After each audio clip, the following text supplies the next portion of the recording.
A seguir, você pode acompanhar uma conversa que eu tive com Roberto Valmir da Silva e com José Mário Gribowski. Eles são dois professores da Universidade Federal da Fronteira Sul e trabalham no curso de Engenharia Ambiental em Erechim. Essa foi a primeira vez que eu tentei gravar com dois convidados, né? Vocês podem ver que de vez em quando a gente se atrapalhou, mas eu achava muito importante poder conversar com os dois ao mesmo tempo. Eu acho que eles são um grande exemplo de uma dupla que trabalha muito bem junto. O Roberto, especialista na área de hidrologia, e o José Mário é um grande matemático. Os dois estão combinando as técnicas e ideias deles para trabalhar em áreas diversas da engenharia ambiental que vão além da recursos hídricos. Eles estão trabalhando com o modelo de deslizamento, trabalhando com modelos para recuperação de áreas degradadas, modelos de água subterrânea e mais. E hoje em dia eles até estão trabalhando com modelagem do Covid e auxiliando os trabalhos da prevenção da pandemia na região deles.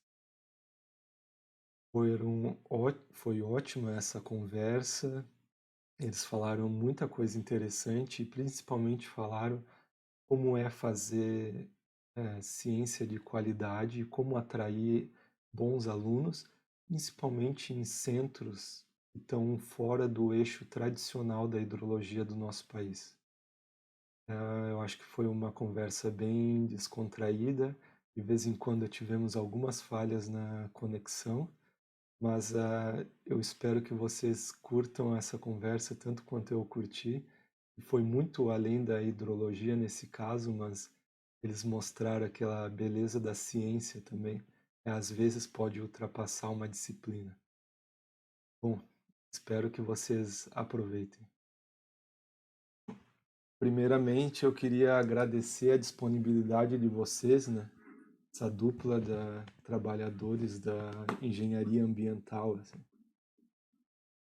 E para começar, talvez eu gostaria de saber como é que vocês estão e como que estão enfrentando o isolamento, como que estão as aulas e a pesquisa nessa situação, assim. Tá bom? Então, boa tarde, Pedro, Roberto. Prazer estar aqui com vocês. Eu acho que a pandemia trouxe várias frentes novas de trabalho, né? Nós estamos com uma condição diferente, estamos com aulas e isso tem sido uma experiência nova, né? Todo o material aquele de aula, aquelas folhas amarelas que nós usávamos há 30 ou 40 anos, nós tivemos que remodelar, fazer a apresentação nova para adequar ao novo perfil das aulas, né? Todo o material, toda a questão de tutoria, né? Nós temos menos contato com os alunos, então o material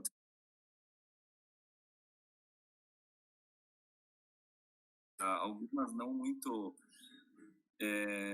digamos assim, não são exatamente coisas com as quais nós trabalhávamos, mas nós aceitamos alguns desafios aqui, principalmente relacionados à aplicação prática de alguns princípios que resolveu por seguir um protocolo de testagem e aplicar o que tivesse à disposição de metodologias científicas para conhecer a situação real de circulação viral aqui no município.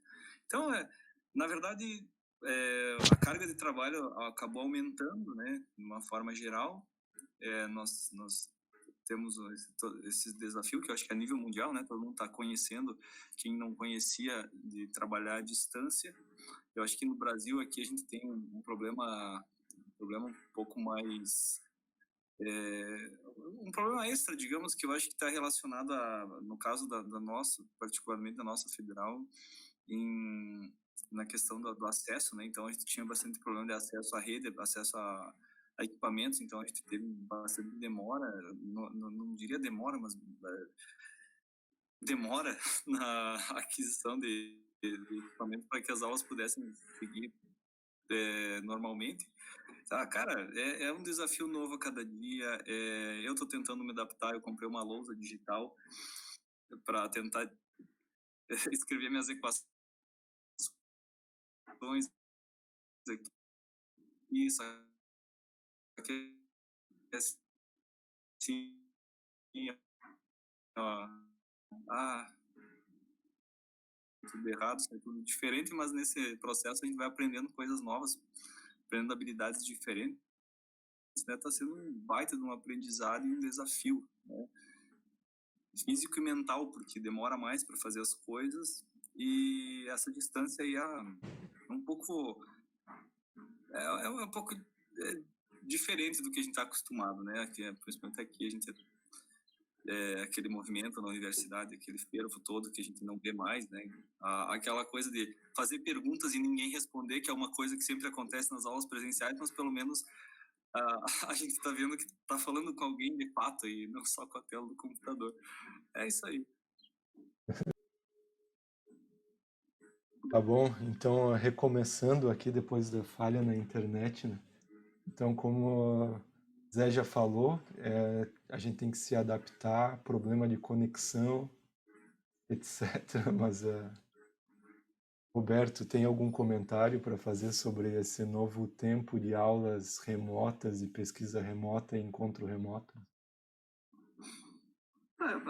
Teve seu trabalho extra, né, de se acostumar com a tecnologia e se acostumar com uma didática que deve ser que é um pouco diferente, né, mas isso demandou um pouco de trabalho no início, mas depois a gente se acostuma, né? Essa é uma característica nossa dos seres humanos, a gente sempre acostuma com os desafios, né? E para professores se envolver com novas tecnologias, isso deveria ser algo tranquilo e natural, né? Então, e a tecnologia já estava por aí, né? A gente não usava, não confiava muito nela, né? Então, eu fico, de minha parte, assim, eu estou bastante contente que isso acaba virando uma tecnologia disponível, né? E para servir como uma didática a mais para o docente. Em termos de aulas, né, para mim, assim, é bastante confortável porque eu não preciso de laboratório, né? Então, e também nunca tive o hábito de escrever, né, muito no quadro, né? Eu acho que isso toma tempo e das minhas disciplinas também eu acho que é algo desnecessário, né? Então, o termo de apresentar conteúdo, praticamente é a mesma coisa. O que o Zé falou, né? A gente não tinha perguntas antes, continuamos não tendo perguntas agora. Mas é interessante porque a gente está disponibilizando as aulas, né? Então, aquele sonho, né, que era aquelas aulas do MIT, né, sempre disponíveis, né, que todo mundo podia ir lá e acessar as aulas, né? Eu acho legal e interessante que agora a gente está começando a entrar nisso, né? Então, nossas aulas são disponíveis, né? Então, o aluno está com uma dúvida, alguma coisa, veja a aula tal, né? Está lá o assunto que eu expliquei, né? Então, eu estou gostando bastante, assim. Claro, tem sua parte ruim, que é essa interação, né? Não se sabe se está todo mundo dormindo ou prestando atenção, mas do que a gente se presta, a gente já era meio independente disso, né? Porque ter atenção dos alunos em sala é algo que estava muito difícil, né? Então, principalmente quando eles vêm com o celular para a sala, né? Então, é quase que impossível, né? Você ter a atenção deles. Então, acho que tá tranquilo, né? Em termos de pesquisa, né? A nossa pesquisa também envolve muito computador, né? Então, a gente não tem ensaios de campo, a gente não tem ensaios de laboratório, então a pandemia parece que veio para a gente se dedicar ainda mais, né? Àquilo que a gente fazia. E a gente sempre trazia trabalho para casa, né? Sempre nunca conseguia resolver as coisas dentro da universidade, dentro da sala, né? Sempre trazia trabalho para casa. Então agora o trabalho já está em casa, né? Precisamos trazer, né? Tem um lado bom de olhar o que os alunos estão fazendo, né? E às vezes só tem a nossa câmera, então é meio estranho, apesar da gente poder chamar por nome, assim, parece que eu estou falando comigo mesmo. Mas eu também estou surpreso com teu otimismo, Roberto. Estou gostando muito de ver. Olha, olha que eu Parece que sou, a pandemia te deixou com a visão mais otimista, eu acho. olha que eu sou considerado pessimista, né? Pois é. Mas eu também concordo que tem.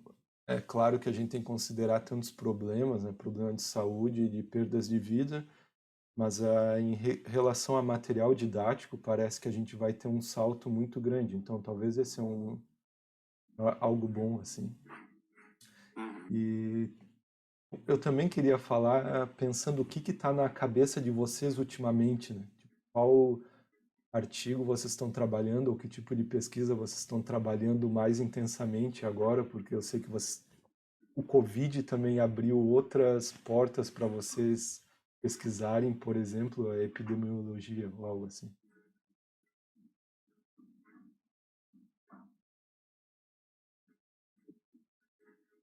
Professor, pode falar? Bom, eu vou falar um pouco então sobre o que não é pesquisa classificada, né? Na verdade, não tem nada classificado, é tudo aberto. Nós estamos trabalhando em diversas frentes, né? Na verdade, tem toda a questão da pandemia, a preocupação inicial aqui no município acabou gerando uma onda de trabalho. E é engraçado porque daí a gente também não é especialista em dinâmica epidemiológica, mas a gente começou a trabalhar com isso. E daqui a pouco a gente já acabou auxiliando aqui na desenvolvimento de uma metodologia de testagem maciça da população, foi muito bem sucedida. Isso acabou sendo replicado em outros municípios, foi realizado aqui no estado também, um pouco mais tarde. E aí isso gerou bastante trabalho, mas um trabalho bem legal, porque é um trabalho que a gente geralmente não vê os frutos imediatamente, né? Você publica alguma coisa, trabalha anos, publica alguma coisa e começa a ver frutos depois quando as pessoas começam a te escrever e dizem, eu li teu artigo, gostei de tal coisa e começa a fazer pergunta, interagir e tal. E você começa a ser convidado para revisar artigos de revistas similares, né, dentro das temáticas em que você publica. E essa foi uma pesquisa que ela foi acontecendo meio que em tempo real, a gente foi descobrindo as coisas na medida em que elas apareciam, e já surgiu o resultado na hora, porque daí o resultado da pesquisa já fazia parte de uma cadeia de outras coisas, de consequências, que foi a aplicação dos resultados para fazer tomar algumas ações diferentes a nível de combate aqui na cidade, né? Então foi bem interessante, porque é uma pesquisa que saiu um pouco do meio acadêmico, né? A gente teve que fazer toda aquela ponte entre o que existe de bom no meio acadêmico em termos de modelagem epidemiológica e o que de fato existe em termos de dados, né? Então, quer dizer, a gente teve que aproximar aquela pesquisa bonita, analítica e tal, não ia adiantar no nosso caso. A gente podia sair calculando pontos de equilíbrio, de modelos e blá blá blá, e nada disso ia funcionar porque tinha que ser muito rápido, tinha que ser aproveitado o resultado muito rápido, porque ele perde a validade muito rápido. Nós entramos num regime de trabalho semi-insano aí em meados de julho, né? O Roberto estava dormindo 2 horas por semana, mais ou menos. Acho que começou antes, né? Março, abril, por aí, acho que começou, né? Em julho foi o pico, na verdade, né? Em julho foi o pico. Então, essa é uma linha. Outra linha a gente está trabalhando também com segmentação semântica aplicada a problemas ambientais, né? Então, aquela questão do desflorestamento, continuamos trabalhando com isso. A questão dos slides, continuamos trabalhando com isso. Todos paralelamente, né? Tentando conduzir dentro do possível, dentro desse problema todo da distância, né, que nós temos em relação aos orientandos, porque a gente acaba fazendo reunião online também, quando faz, né, porque acaba se tornando um pouco mais...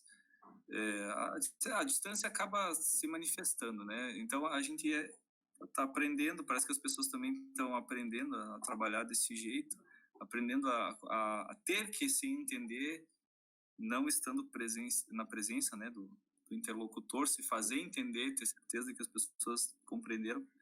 E é isso, tem algumas coisas mais adiantadas, né, do que outras, e a gente vai dando prioridade naquilo que necessita de trabalho no momento, né.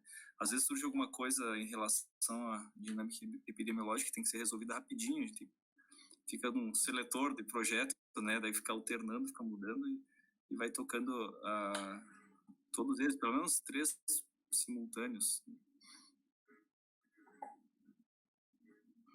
Tem algum comentário, Roberto? Basicamente o que o professor José falou, né? A gente pensava-se que vai ter a pandemia, vai ter... Bom, não sei se alguém pensava nisso, né? Mas, ok, vai suspender as aulas, então agora eu vou poder descansar e ler assuntos que eu gosto, né? Vou poder ler livros de ficção, né? Vou poder dormir um pouquinho mais. Eu acho que nada disso aconteceu, né? Eu acho que foi assim, um período, né? Todos os anos que eu entrei na universidade como docente, desse período, desde março, né? Até praticamente até agora, foi um período assim, mas demandou, assim, pesquisa e trabalho mesmo, né? Mas simplesmente, estou fazendo pesquisa, vai lá fazer alguma coisa. Não, eu trabalho porque tinha que produzir alguma coisa, né? Então a gente caiu naquela ideia de... Aliás, eu caí eu tive a ideia de mostrar um dashboard para o professor José lá em março, né? Que era de um modelo epidemiológico, né? E daí ele olhou, legal, vamos fazer um para nós. Vamos, só que eu não fazia a menor ideia de como é que se fazia. Eu tinha ouvido falar bastante, tinha um monte de link no meu browser, né? Gravado ali, dashboards, né? De como fazer e tal. Eu nunca tinha aberto, né? Aquela coisa, né? A gente sempre tem mais livros na estante que a gente pode ler, mais itens no nosso dashboard que a gente pode, mais itens no nosso browser do que a gente pode realmente ler, né? E aí começou dali, correr atrás e produzir, né? Já está online, não está? Mas a gente sempre se comunicando, né? E está produzindo, as pessoas estão entendendo, né? O que a gente quer passar, e aí é aquela parte de você fazer algo que não é uma pesquisa pura para você e para uma revista, mas é para algo que as pessoas possam utilizar e entender, né? Então, tinha que ter todo ali um trabalho de uso de cores, né? Não, talvez a cor verde para mortes não seja muito legal, né? Usar esse tipo de cor. Então, esse nível de discussão a gente teve em algum momento, né? Escolha das cores, do tamanho das fontes, etc., né? E é bem interessante, como o professor José falou, faz aquele link entre nós, né, sentadinhos na nossa sala, e pessoas que estão precisando do nosso trabalho. Então, isso acho que é uma parte bastante interessante e bastante que nos faz avaliar o que a gente está fazendo, né? Valeu a pena, as pessoas usaram, ou as pessoas não usaram, mas pelo menos elas sabiam que existia, né? Eu acho isso interessante. Então, dentro dessa pequeno comentário de vocês agora, eu já pensei talvez 3 ou 4 assuntos muito importantes que a gente deveria falar, né? Então, era para ser sobre hidrologia, basicamente a minha ideia. Vou tentar falar com o máximo número de pessoas da hidrologia possível, mas eu acho o caso de vocês é muito importante, porque apesar de só o Roberto saiu da hidrologia, vocês se encontraram, né? Fizeram uma dupla muito boa, assim. E tem uma coisa que apareceu no comentário do Roberto, quando tu mostrou alguma coisa para o Zé Mário, daí Zé Mário já ficou bem empolgado, então dá para ver que um tá levando o outro à melhoria, assim. Ou estão um mostrando algo interessante para o outro e estão trabalhando junto. Eu acho que isso é algo não digo invejável, mas é que muita gente gostaria de ter esse tipo de relação de trabalho, né? E outro ponto é que vocês também têm tantas ideias, talvez vocês estão na engenharia ambiental, um com mais aquele background de hidrologia, outro matemático e também engenheiro, assim. Como vocês têm capacidade e se interessam por tantos assuntos, vocês estão trabalhando com deslizamento, talvez a cheia, aquele reflorestamento ou recuperação de área degradada, trabalhando com o modelo de água subterrânea, trabalhando com o modelo de dispersão de poluente atmosférico, programação em paralelo, etc. E agora vocês estão trabalhando com Covid, realmente preocupado em ajudar a comunidade assim de vocês, né? Então aí sai outro ponto que é quão perto, na verdade, a universidade poderia estar de tantas decisões e tantas análises que são feitas na nossa sociedade. Então esse é um outro ponto, né? E tem mais uma coisa que eu também queria falar, que talvez é só para a gente não esquecer. Isso é algo muito interessante que vocês fazem. Então, realmente, vocês têm a capacidade, aquela formação sólida para atacar diversos problemas. Isso é engenharia ambiental, na verdade. Mas, ao mesmo tempo, quando a gente entra em algumas áreas que a gente não é tradicionalmente dessa área, talvez deslizamento, ou talvez epidemiologia, ou talvez aquela área de recuperação de área degradada, trabalhar com floresta, a gente pode ser visto como amador, né? Então também gera dificuldade para a gente, né?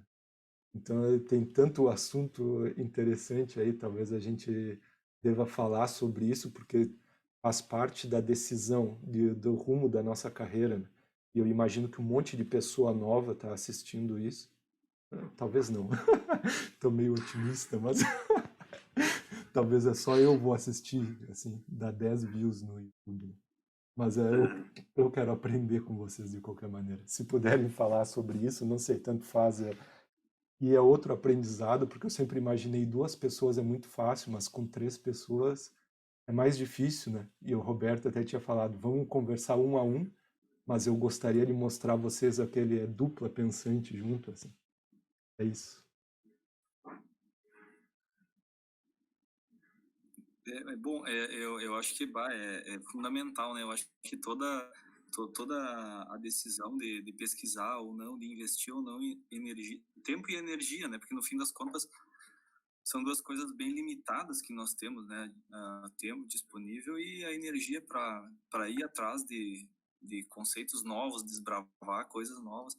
E uma coisa que passa muito pela decisão de fazer ou não alguma coisa é justamente esse viés de utilidade, de aplicação, né? Tem gente que critica, assim, no sentido de que isso faz com que você, às vezes, tenha que abra novas linhas de investigação, né? E você deixa de ser aquele super mega hiper especialista numa coisa só, né? Mas só que na forma como eu vejo, pelo menos, na verdade eu tive que reinventar várias coisas dentro da minha, tipo, na minha carreira, vamos dizer assim, quando eu vim para a universidade da Fronteira Sul, porque não eu vim de um meio diferente, de uma convivência diferente com temáticas diferentes, eu pesquisava coisas diferentes e eu vi que aqui isso não tinha, não era o universo adequado para esse tipo de coisa. Primeiro porque eu ficaria isolado, segundo que eu tinha dificuldade de encontrar alunos, bolsistas e até colaboradores para os meus projetos, né? Eu comecei a talvez digamos, de forma um pouco tentar abrir um pouco o leque, né? E tentar atacar coisas que fossem de utilidade para o curso. A primeira coisa que me ocorreu foi assim, bom, eu tenho que pesquisar alguma coisa que os meus alunos se interessem em pesquisar também, né? Até porque é uma coisa que eu devo à universidade, porque aqui é o que a gente tem à disposição, né? A temática, então não preciso ficar só nisso, mas eu preciso abordar isso também. E daí esse viés de tentar fazer alguma coisa que contribuísse de fato aqui localmente, eu acho que foi bem importante tanto para mim quanto para o Roberto. Talvez para ele ficou um pouco mais próximo no início, né, pela questão da formação, mas eu tento deixar o suficientemente próximo para mim também, porque eu acabo me reservando as partes do trabalho que dizem respeito à formação que eu tenho, né? Então, eu acabo fazendo mais tipo, a parte de modelagem, a parte de desenvolvimento de código para solucionar equações, coisas assim. Que daí também você acaba mudando de modelo, mas você acaba usando toda a mesma base de programação e de metodologias de solução de equações que você já traz de outras experiências, né, de outras pesquisas. Então, isso é um ponto. E o viés prático, né? Tentar realmente aproximar as coisas das pessoas, né? Tentar devolver alguma coisa para a comunidade. Então, inclusive, foi um tema, uma discussão assim que a gente teve bem interessante nas bancas de qualificação no final do ano passado, né? Eu vou seguir a ciência, eu vou tentar resolver o problema científico disso, ou eu vou tentar entregar para as pessoas pouco que tem disponível já, que já está pronto. Então, dá para fazer as duas coisas, né? Nem sempre a gente tem energia para as duas coisas. Por enquanto, a gente tem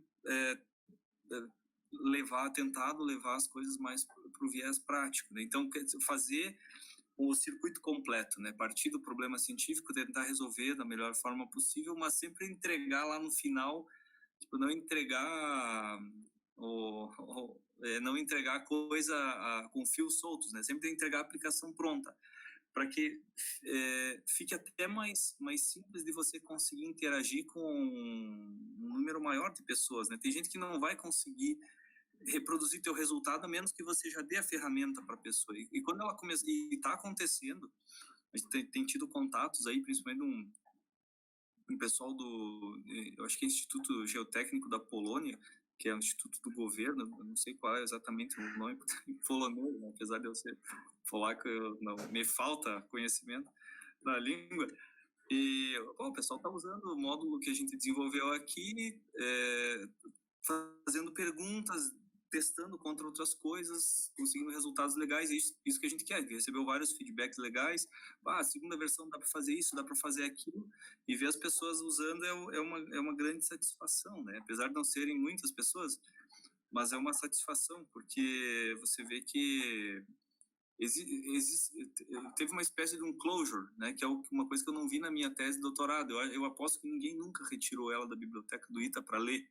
E isso eu me incluo, né? Eu também nunca retirei, porque eu já tinha a versão digital, para que eu ia retirar a versão de papel? Então, eu acho que essa é a ideia. E trabalhar com o Roberto, né, é mais ou menos esse esquema aí. Ele é o cara equilibrado, né? Ele é o cara que está sempre com humor estável. E ele passa uma ideia básica e aí aquilo começa a bater assim, né? E eu começo a ficar empolgado. E aí a gente, tipo, meio que assina cheques sem saber se a gente vai ter fundos para cobrir, mas daí a gente faz tudo mais ou menos ao contrário. Primeiro a gente propõe, vamos fazer, daí a gente dá um jeito de fazer, levar até o fim, né? Isso eu acho que é uma coisa que dá aquela energia para você chegar no final, porque a ideia é sempre vislumbrar, tá? Como é que eu quero que isso fique lá no fim? Aí você vê o produto funcionando, como é que eu quero que ele funcione, né? Assim, assado, ok. Agora, o que a gente tem que caminhar para chegar lá, né? Então, essa que é a ideia, para não tentar morrer na praia ou ficar com aquele tipo de projeto que você não consegue entregar em um formato que dialogue com as pessoas, né? Que vamos lá, né? A gente, às vezes é difícil às vezes a gente não está disposto a esperar 5 anos para que alguém ache teu artigo por acaso e leia e esse cara consiga implementar de novo e consiga gerar uma dúvida e consiga entrar em contato contigo. Até lá, talvez o teu e-mail nem seja o mesmo, né? Então, tenta já fazer o circuito completo, né?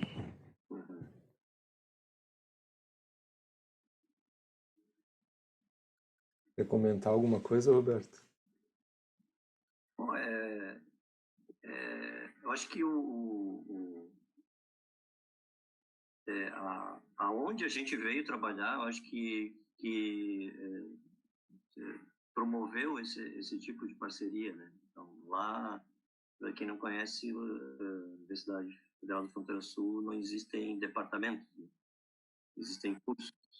Então, os professores são associados às coordenações acadêmicas que dão conta de vários cursos. Então, a gente tem ali professores de várias áreas juntos. E Então, por exemplo, se a gente tivesse uma universidade um pouco maior, o Zé estaria provavelmente no departamento de matemática, né? E estaria muito longe da onde eu estaria, que provavelmente seria o departamento de engenharia civil, sanitária, né, ou ambiental. E a conversa entre nós dois seria muito difícil de acontecer, né? Mas no caso da nossa universidade, a gente trabalha junto, a gente divide a mesma sala porque a gente está envolvido no mesmo curso, né? O professor cuida das cadeiras de cálculo, né, de matemática, de cálculo numérico, e eu hidrologia, hidráulica, né, e isso aproxima, né, os professores. Claro que isso foi algo que promoveu, mas não é a única coisa, né? Você tem que ter vontade também, né? Porque tem outros professores lá que estão com a gente, que são de outras áreas, e a gente nunca conseguiu, né? Inclusive dentro do nosso próprio programa de pós-graduação, a gente nunca conseguiu, vamos sair das caixinhas, né? Era um termo que a gente usava alguns anos atrás, né? Vamos sair das caixinhas para poder a gente trabalhar junto. Só que ninguém saiu da caixinha, né? Então, houve o local, o trabalho que promoveu, mas também tem que ter uma boa vontade de você não ter medo, né? E o professor José é extremamente aberto, né? Topa qualquer coisa, vamos fazer, vamos fazer. Né? Então, acho que esse pensamento de querer fazer porque você quer aprender, né? Então, para que fazer um dashboard? Né? Manda o pessoal da computação fazer, né? Que é algo que hoje está perdendo completamente o sentido, né? Que antes, alguns anos atrás, você tinha aquela coisa, vou fazer um software, né? Para incorporar o que eu estou modelando em hidrologia. Então manda o pessoal da computação fazer a tua interface gráfica e tal, né? Hoje, com meia dúzia de cliques, você cria uma interface gráfica. Então não tem mais aquela desculpa de você não entregar algo que seja de uso, né? Que seja fácil de usar, de manipular, né? Não tem mais, eu acho, essa desculpa, né? Colocar os dados na internet, né? Alguns anos atrás, você tem que falar com o pessoal da computação para disponibilizar um servidor, né? Hoje tem um monte de ferramentas que você já disponibiliza, você coloca, né? Você próprio atualiza, né? Então, acho que não tem mais essa desculpa, né, de você entregar para outra área. Isso não é minha área, deixa que o pessoal lá faz, né? Eu acho que as áreas estão ficando cada vez mais juntas ou espremidas, né, em algo para se tornar trabalhos que são da sociedade, né? Eu acho que o professor José falou bem, esse nosso espírito, né, de entrega um negócio que é meia dúzia de cliques e a pessoa consegue refazer tudo que foi feito, né? E se quer ver como que foi feito, então agora você vai ler, né? Vai ler o que a gente escreveu e tal, vai se inteirar, né? Eu não estou com dúvidas a respeito da metodologia utilizada. Ok, então você vai atrás da metodologia. Não, eu só quero utilizar, né? Só quero apertar os botões, eu quero que me traga um mapa bonitinho para que eu possa interpretar alguma coisa em cima daquele resultado final, né? Que é o que a gente faz hoje em dia com os nossos softwares, né? A gente não quer montar muito, a gente confia, né, no software, mas a gente nunca leu lá no help lá do software, tem aquela frase, né? Eu use por sua conta, né? Todo software tem isso, né? Use por tua conta, né? Então, esse é o objetivo, né? Deixar as coisas prontas para serem utilizadas, né? Eu acho que você também falasse algo bem interessante, que é como vocês foram para a Universidade Federal da Fronteira Sul em Erechim, né? A universidade era bem recente, a implantação dela, e por ter alguma estrutura um pouco diferente que muitas vezes pode dificultar, mas aquela dificuldade ou aprendizado promoveu um encontro muito bom, eu acho, né? Então, isso é algum tipo de vantagem de estar numa instituição nova que pode promover encontro com pessoas que num lugar tradicional talvez não aconteceria. E o de vocês, para mim, é aquele exemplo de sucesso que deveria ter muito mais, assim. Mas é também vocês também formaram, né? E eu acho, se eu fosse aluno da UFFS, eu ia estar muito feliz de também poder encontrar vocês, mas eu conheço alguns alunos de vocês muito competentes, então, obviamente, vocês aproveitaram aquela chance de pegar melhores alunos e dar uma formação que ninguém imaginaria que teria num lugar que está recém começando. Mas também existem algumas dificuldades e eu fico impressionado como é que num lugar tão novo, né, fora do eixo tradicional da engenharia ambiental, ou talvez engenharia hídrica, engenharia civil, fora desse eixo tradicional, você e com um programa talvez de pós-graduação começando, talvez sem doutorado, vocês conseguiram captar aquele aluno de graduação, envolver eles com uma parte de ciência de alto nível e ao mesmo tempo altamente aplicável, como demonstra os resultados de vocês, assim. Então eu acho realmente um caso de sucesso e eu gostaria de entender como é essa dificuldade, como que a gente faz para ultrapassar essa dificuldade, assim, né? Eu acho que só para deixar claro, nós temos pouquíssimos alunos, né? Porque Mas a densidade é muito alta, sabe? Então isso é muito importante, assim. exatamente. Geralmente nós temos bastante dificuldade para captar alunos justamente porque eu acho que em função até da temática, né, das temáticas, em função tipo, da própria natureza, da forma como a gente escolhe trabalhar, é, nesse sentido completo, né, um projeto, por exemplo, o projeto TCC tem um sentido completo do início ao fim, você ter um resultado palpável e que isso envolva um certo nível de técnica, você tem que costurar entre áreas diferentes, então o cara tem que saber um pouco de várias coisas, né, e em algumas em certa profundidade para conseguir entregar alguma coisa um pouco nova ou que seja relevante num novo contexto. Então, nós temos tido sorte, né, de encontrar bons alunos e aqueles que eventualmente caem na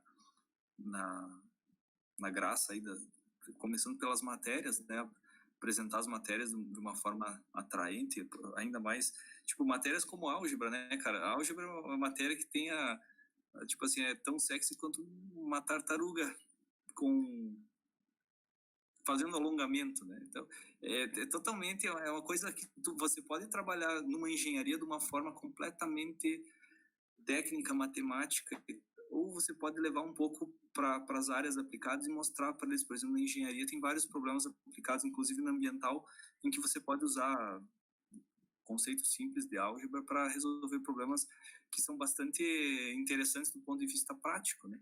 E que são resolvidos de fato dessa mesma forma na prática da engenharia. Então você pode levar isso para a sala de aula. Eu acho que isso ajuda as pessoas desde cedo a verem a coisa.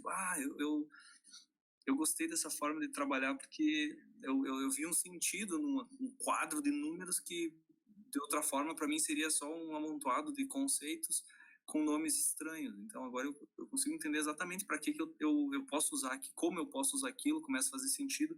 E é legal ver como as pessoas começam a gostar assim progressivamente das coisas e se interessar e fazer perguntas, e é um tipo de abordagem que atrai alguns e repele outros, né? E a gente tem tido sorte de atrair aqueles que têm que ser atraídos, porque aqueles que são repelidos, eles já não iam, eu acredito, né? Não dariam certo lá na frente nessa área, então talvez não seja a competência deles. Então eu acho que aí começa, eu acho que começa um pouco por aí, você conseguir atrair as pessoas que têm um perfil, digamos, convergente para esse tipo de coisa, e que tem aquele espírito de desbravar um pouco, né? Porque geralmente os temas eles envolvem um pouco de progresso sempre, né? O cara não vai vou fazer uma revisão bibliográfica e vou ficar na revisão. A gente nunca fez um trabalho desse tipo. A gente costuma ir mais para a área aplicada, né? Não tirando o mérito de um trabalho bibliográfico, mas nós tentamos nos abastecer de todo o referencial e depois aí sim partir para o aplicado, mas o aplicado sempre é o carro-chefe, né? Então eu vou me abastecer de todo o referencial teórico, mas eu não vou me dedicar a ficar escrevendo um volume sobre isso. Eu vou me abastecer de todo aquele que eu preciso, fazer uma base sólida e depois eu vou para cima, né? Vou para o problema aplicado. Então a gente faz, no limite, aí faz as duas coisas. E um pouco a questão é essa. Então eu acho que também é outra questão que pega bastante é que como a gente, é o que você disse, é uma universidade nova, pós-graduação é nova, é tudo novo, então a gente se sente desafiado no sentido de que quando alguém for ler, o fulano de tal, onde é de que universidade ele é? Ele é da UFS. Então já tem uma certa assim, bom, não é uma universidade conhecida, então eu não tenho um cartão de visita para ti. Ou eu apresento uma coisa realmente boa, ou você vai dizer, o cara da UFS, não sei o que é UFS, não sei o que ele está fazendo aqui. Então, ou você apresenta já um negócio, né, que seja, que a gente procura fazer de uma forma que seja relevante, que chame atenção, que seja algo bom, porque você não tem nada, assim, de história ainda, em 10 anos, né, não é possível fazer uma história ainda sólida, criar um nome, então acho que a gente ainda não tem esse cartão de visita, a gente tem que apresentar já desde a primeira, já é para valer, né? E eu acho que isso pega nos alunos também, né? Eles também sabem que eles não estão em uma universidade nova, que tem que construir o seu crédito, né? Como o professor Roberto sempre diz isso aí, você leva anos para construir. E eu acho que um aluno vai abrindo caminho para outro, né? Você tem um bom aluno, você manda para uma boa universidade, para um bom orientador, esse bom orientador vai dizer, eu gostei desse cara, ele veio com uma boa formação e ele vai querer outro. E o próximo, ele já vai um pouco na aura daquele primeiro, ele já vai traçar um caminho, já vai chegar vai ter uma receptividade diferente, porque e aí você vai, né? Eu acho que vai construindo. É uma pena que as nossas entradas agora, o interesse pelos cursos aí de engenharia tenha baixado um pouco, eu acho que é meio geral, né? A qualidade dos alunos, assim, em termos técnicos também, daí eu já não saberia a que atribuir essa talvez a própria falta de interesse, né? A gente já não tem tanta concorrência. Então, eu vejo como cada vez mais raro surgirem esses alunos, assim, que conseguem realmente desenvolver coisas notáveis, mas eu acho que sempre vai ter, né? Eu acho que depende bastante de conseguir atraí-los desde o início. E eu acho que o cara tem que se convencer desde o começo, né? De que vale a pena fazer alguma coisa relevante e não passar pela graduação, assim, eu vou vencer as cadeiras e tal, eu vou me formar, até porque, assim, a vida começa ali, né, cara? O cara formado com diploma, hoje ele não tem garantia absolutamente de nada. Então, eu acho que ele tem que entregar um cartão de visita legal. Ele tem que dizer, eu fiz o TCC nisso aqui, eu sou bom nisso, eu sei fazer isso. E isso do TCC, às vezes, geralmente envolve uma base larga de conhecimento.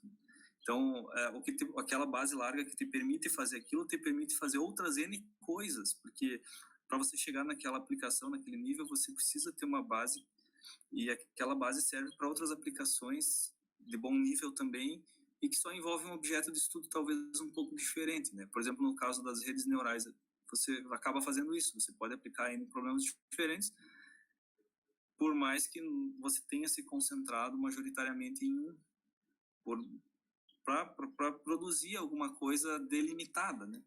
Então, eu acho que é isso aí.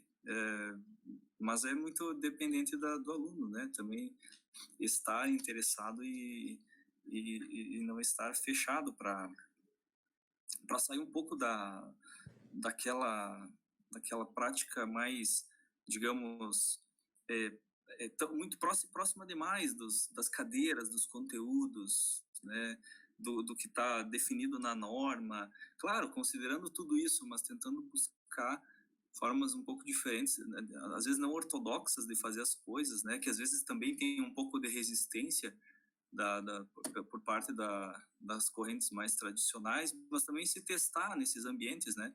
O cara é charlatão, ele não sabe fazer isso. Bom, ok, mas não é da área, ok, mas isso não faz de você um charlatão se você tiver percorrido aquela base tradicional e se tiver consciência dos problemas que existem naquela base tradicional e estiver propondo novas formas de atacar problemas velhos, né? Acho que é por aí. Muito bom, tu falasse um monte de coisa importante também, né? E eu também concordo que repelir aluno também é importante, para Sim. não. Ninguém deve se enganar, e esse é um ponto importante também que às vezes eu tenho discussão com meus colegas. Às vezes parece que a gente esquece que está na universidade, né? Universidade significa tem que ter todo o universo, assim. Então, algumas pessoas não devem gostar de mim. Isso é bom, né? Então, a gente não deve tentar agradar todo mundo.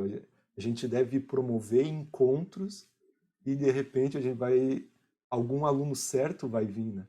Vocês falaram que tiveram sorte de ter aluno bom. Eu acho que esses alunos tiveram sorte de encontrar uma dupla e teve sorte de se encontrar, assim.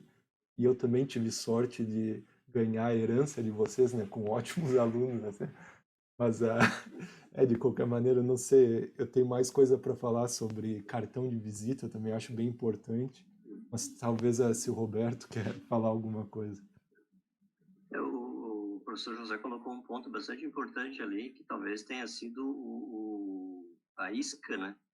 De pegar, de ter esses alunos bons, que é a abordagem, né? Dos componentes das disciplinas mais teóricas, aqui no caso são as disciplinas de cálculo, de computação que o professor José dá, né? Então, e isso, esse tipo de abordagem que o professor José dá só foi, eu acho que foi,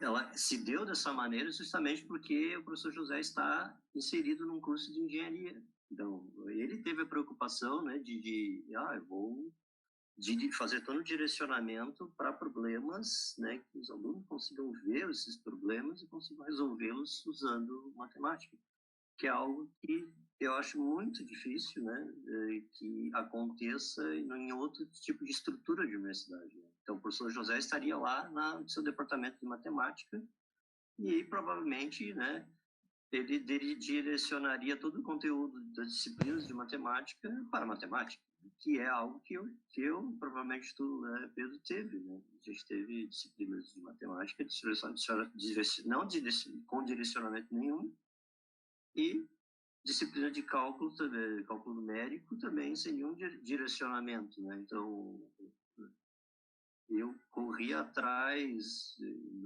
eu até nem sei dizer da onde que surgiu a minha curiosidade para programar e resolver problemas programando, porque não veio de lá, não veio da graduação, né? Inclusive, é, tive, não veio de lá, né? Simplesmente não veio de lá. Assim como toda a minha dificuldade hoje como orientador, como docente, como pesquisador, eu tenho muita dificuldade em questões de cálculo, porque não dei atenção, né, devida na época que era para ter estudado. E a gente tem muito, eu conheço bastante profissionais que têm que são da mesma linha, né?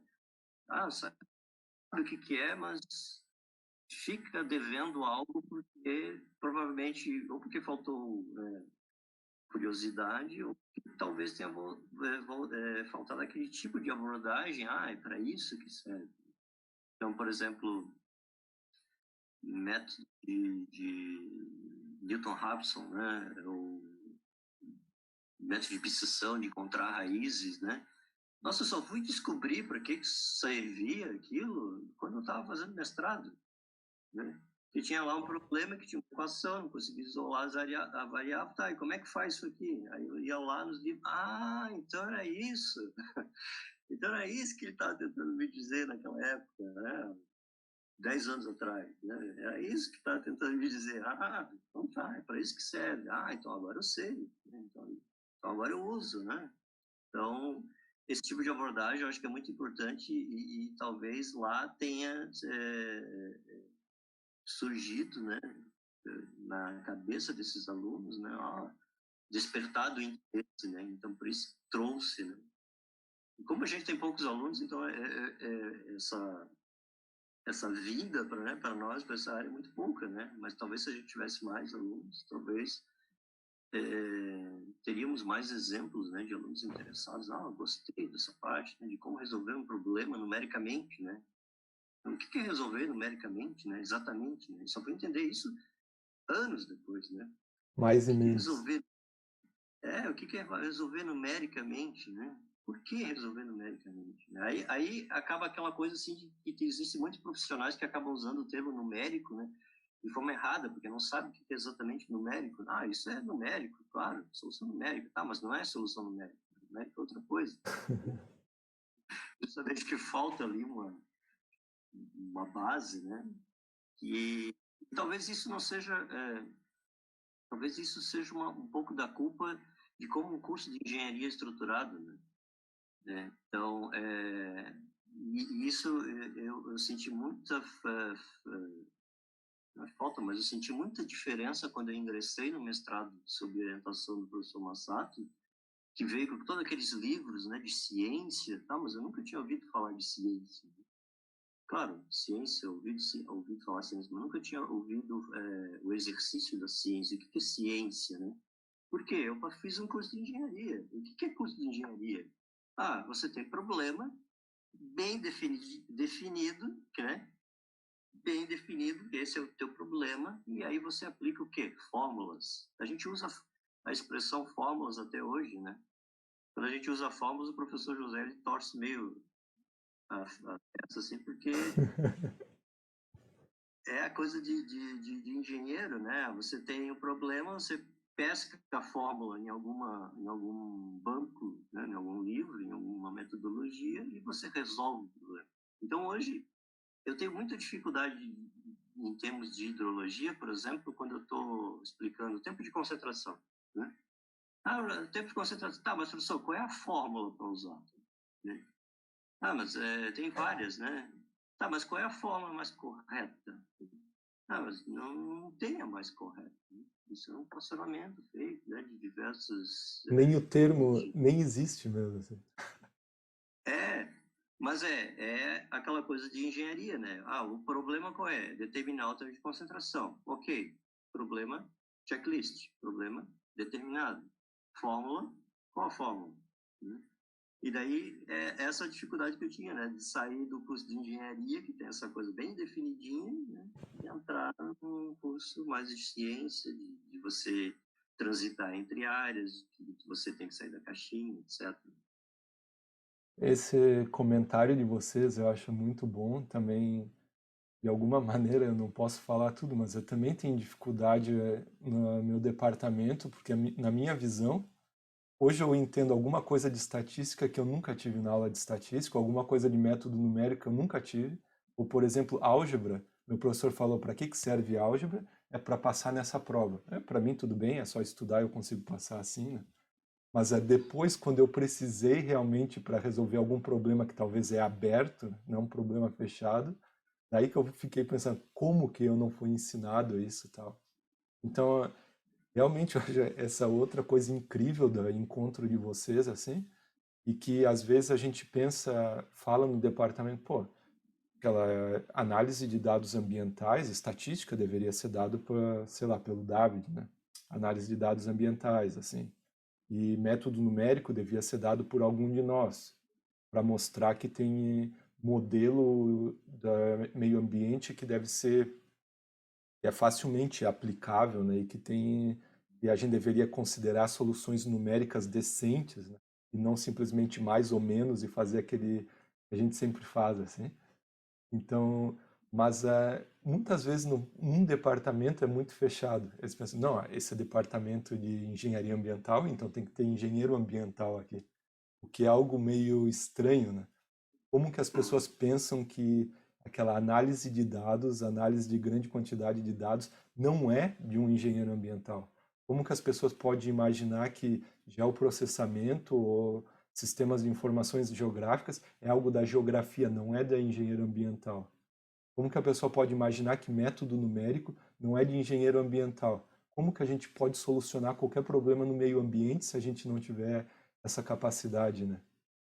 Então, por um lado, essa estrutura meio não convencional da situação de vocês, eu acho que é ideal para formar grandes engenheiros ambientais, talvez não todo mundo vai sair com a formação que deveria sair, ou com o cartão de visita que vocês estão falando, né?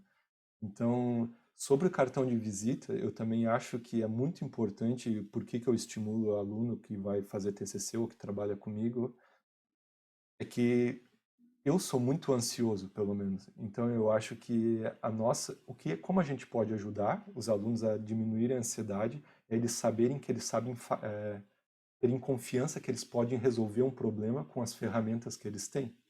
Então, esse seria cartão de visita. Tem que sair e as pessoas querem te empregar. Não é tu tem que se preparar para o emprego que tem. Eu não acredito nisso, ao menos, né? Então eu sempre falo, aquele patrão tem que ter medo de demitir vocês. Vocês nunca vão ter medo de ser demitido, assim. Então, sabendo disso, né, eu gostaria de falar mais sobre esse cartão de visitas, porque eu acho que é um ponto muito importante.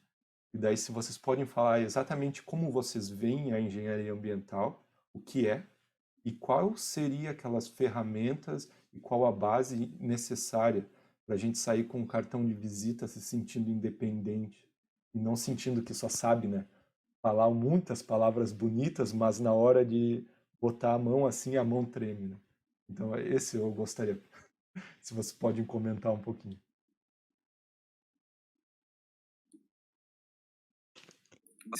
Excelente pergunta, Pedro. E na verdade, eu acho que essa é a pergunta de $1 milhão, né? Que, Talvez até mais, se que na for trabalhar em verdade alguma empresa não é tão importante. fácil simples de responder. E talvez mais, né? Porque você pode fazer uma vida inteira de sucesso ou não, se você responder ou não a pergunta de forma adequada. Eu vejo assim, ó, no Brasil em geral, né? Como a gente tem a quantidade de recursos que é empregado em pesquisa é relativamente baixa, quer dizer assim, ó, onde é que estão os doutores do Brasil? Onde é que eles estão trabalhando? Muito, digamos, a maioria na academia, né, cara? Não tem muita gente, quer dizer, tem bastante, mas em alguns centros, São Paulo, por exemplo. Mas é bem aquém do que poderia ser e bem aquém do que eu acho que é o razoável para a gente ter, por exemplo, uma indústria mais competitiva, que se desenvolva mais, né? Então, a primeira coisa que eu vejo na engenharia, de forma geral e na ambiental, eu acho que isso se inclui, é que assim, ó, o cara tem que pensar, eu acho que a formação, claro, científica tem que ser sólida, eu acho que isso não precisa nem dizer, né, porque eu acho que todo o resto decorre daí. Eu acho que a capacidade de sair do livro e conseguir aplicar aquele conhecimento numa situação prática, a habilidade, desenvolver essa habilidade é extremamente necessário, né? Porque a gente sabe que no meio, assim, aquele problema teórico de física, ele vai ter uma solução bonitinha, fechada, o problema prático não. Aquele problema bonitinho de equações diferenciais, ele vai ter uma solução analítica, o modelo real não. É muito difícil que isso aconteça. E por mais que tenha uma solução... Alô? Estamos te ouvindo. Pode falar. Nós estamos ouvindo? É que vocês desapareceram. Tá, agora sim.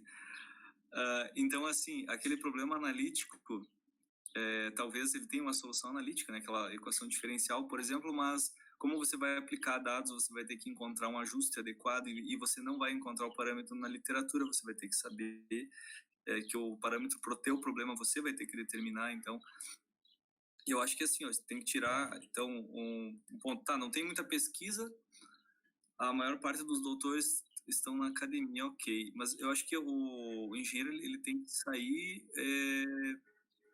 pensando na vida aqui fora, né? Por mais que ele queira seguir a carreira acadêmica, eu acho que ele tem que sempre ter no radar assim a possibilidade de não ir para academia, porque eu acho que principalmente agora, né, época de contenção de gastos e de restrições de orçamento, talvez não seja tão promissor investir muito numa carreira, né, no magistério superior. Eu acho que então o aluno que sai da graduação, formei engenheiro, vou fazer mestrado, doutorado, acho que tem que sempre ter esse viés de como é que eu posso atuar com essa formação em algo que gere valor em indústria, gere valor fora da academia. Eu acho que é extremamente importante.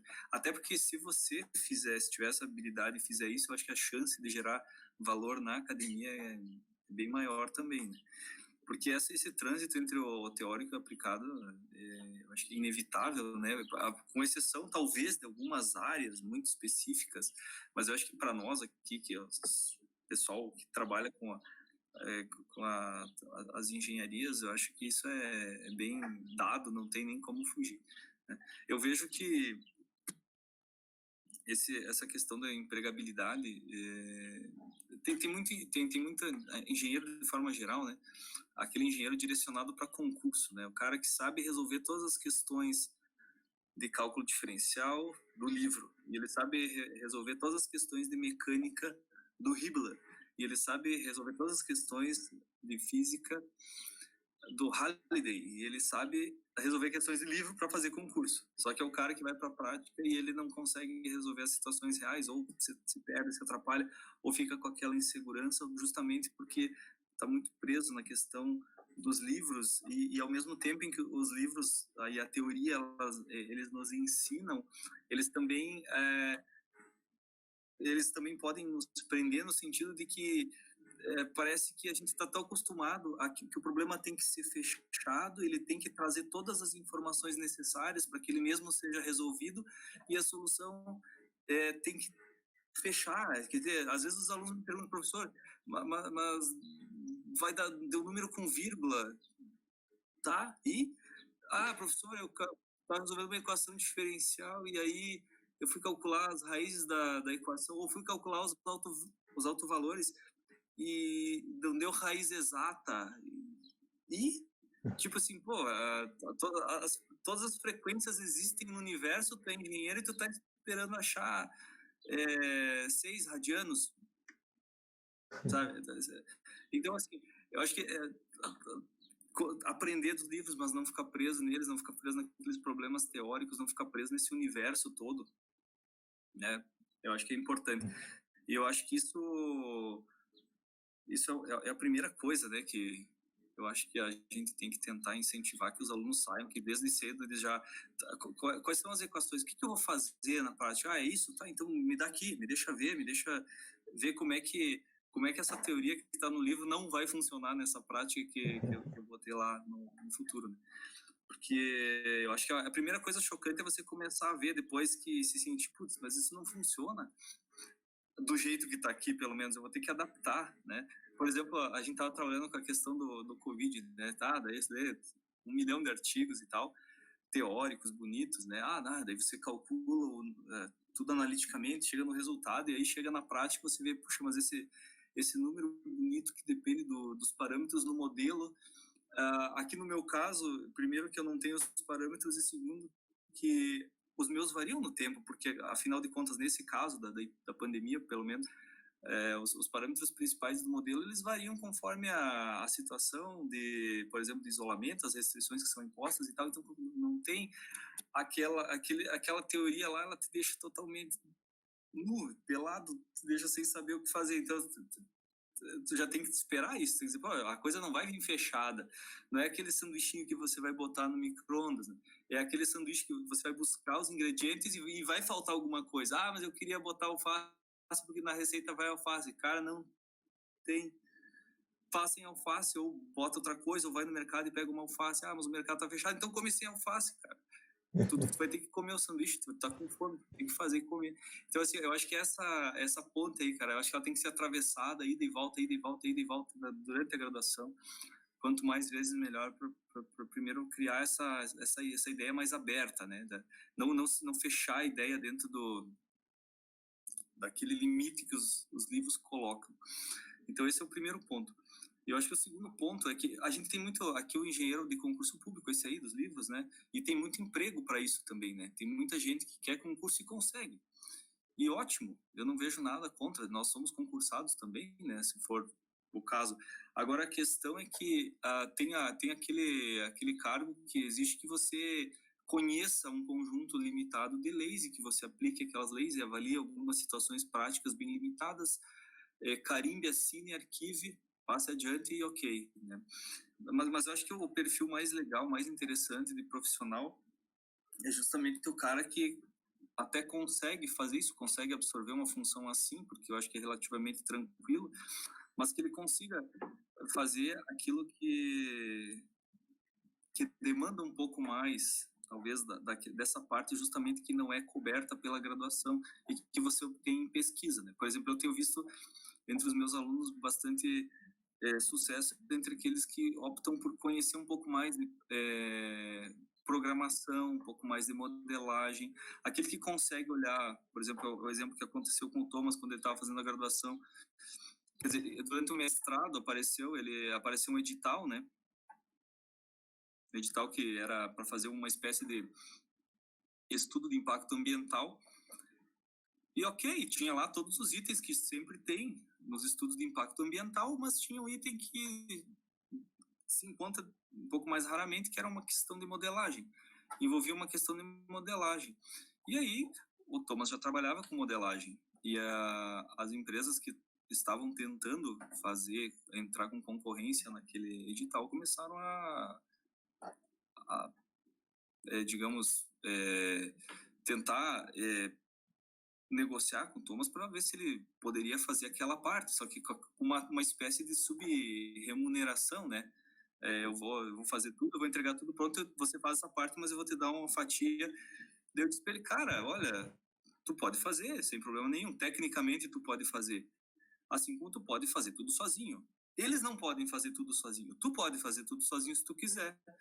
E o mais correto seria você contratar eles e subremunerar eles, porque você tem o conhecimento do todo, eles não têm, né? Outro engenheiro, aluno que saiu com a formação legal, que foi para a URGS, o Luiz, é a mesma coisa, o professor Roberto comentou na banca de TCC dele, Luiz, tu é o cara que entende do fenômeno, tu entende do processo, tu implementou a ferramenta, tu rodou a ferramenta, tu mostrou como funciona e tu mostrou que ela gera resultados legais.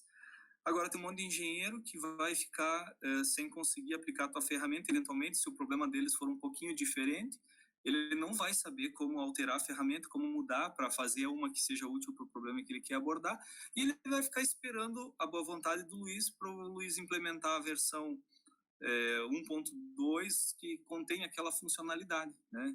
Eu lembro que o Roberto falou alguma coisa nesse sentido, que quer dizer assim, o Luiz pode fazer se ele quiser, se ele for bem remunerado para tal, ele faz, se ele não quiser, se ele não for, ele não precisa. Agora,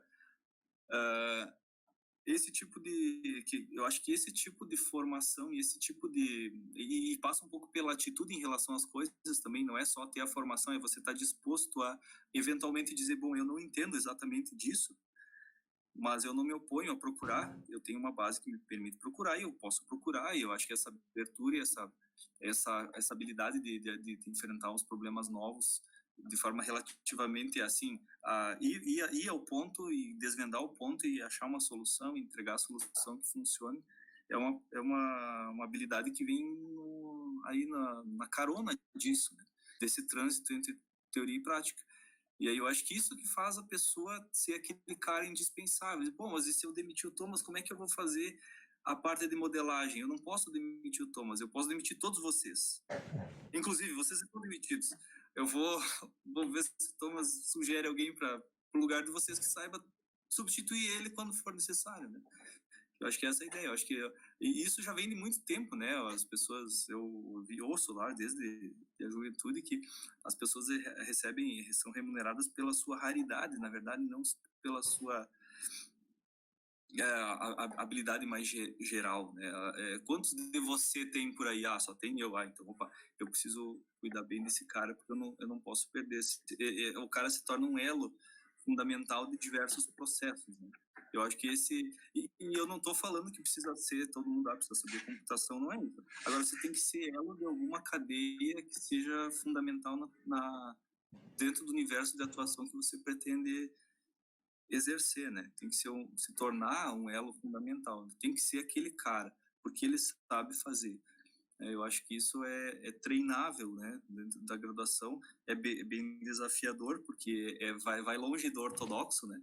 Eu acho que passa longe de você saber resolver problemas teóricos, mas eu acho que é possível. Eu acho que é possível principalmente para os alunos que se envolvem com pesquisa desde cedo. Né? Eu acho que a pesquisa, ela traz muito... A pesquisa, quando feita, eu acho de forma adequada, saindo da caixa também, quando for necessário, para buscar coisas que você precisa usar dentro da caixa, mas que não estão lá dentro e você precisa sair para pegar. Eu acho que isso é uma forma, pelo menos a mais efetiva que eu conheço de fazer essas aproximações.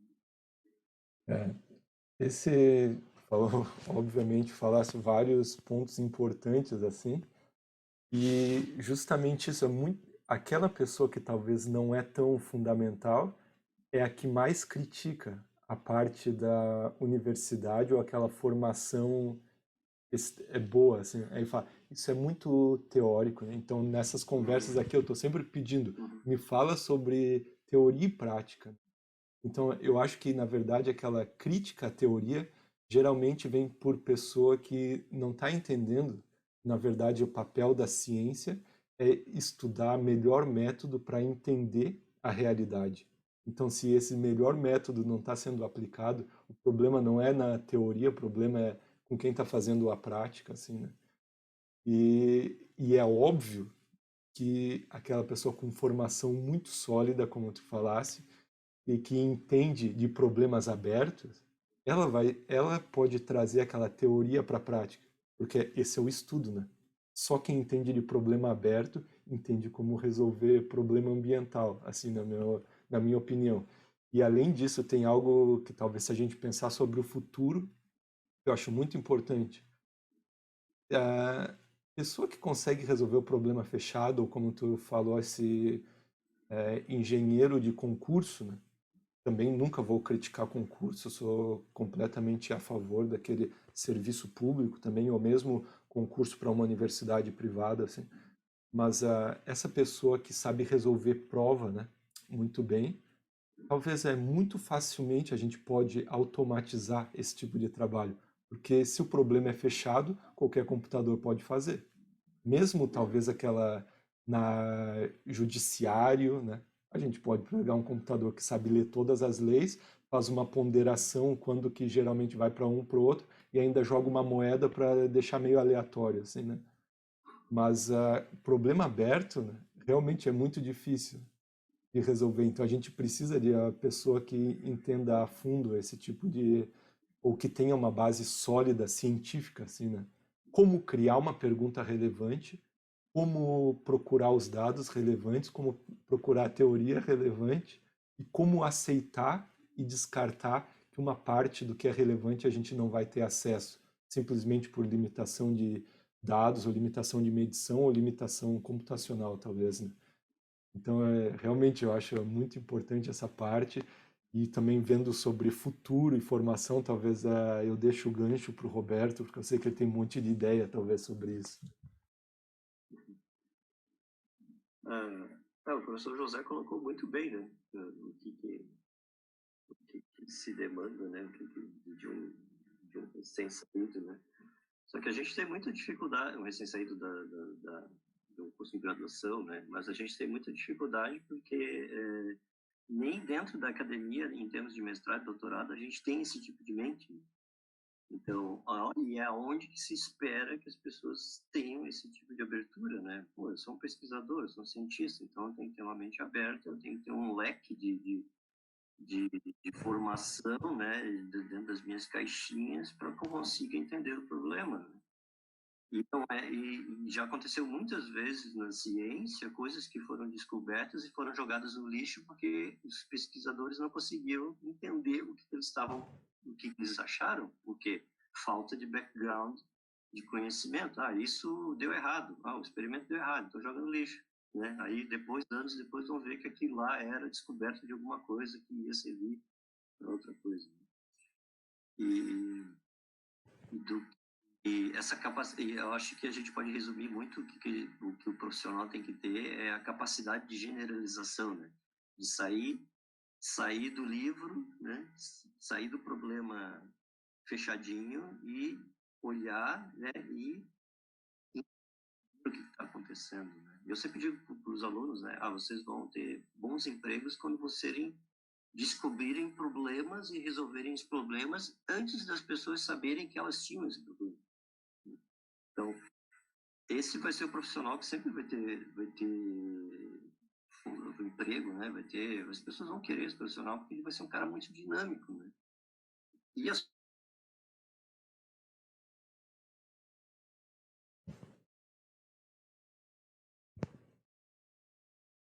Travou. aí, isso sempre existe, né? Os teóricos e os práticos, né? E aí a gente vê também muito aluno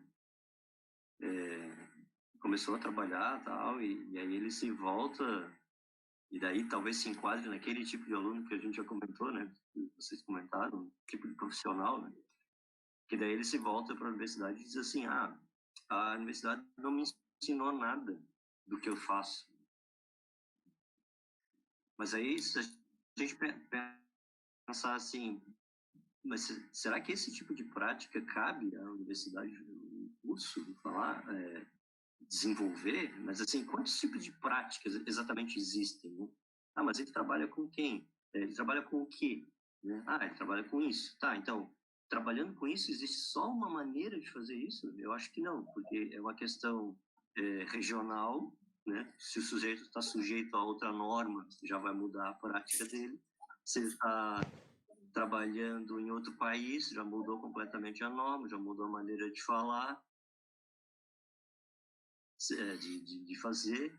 Se ele seguiu a carreira acadêmica, ele já vai ter uma outra visão a respeito da mesma área, então eu acho que não cabe, né?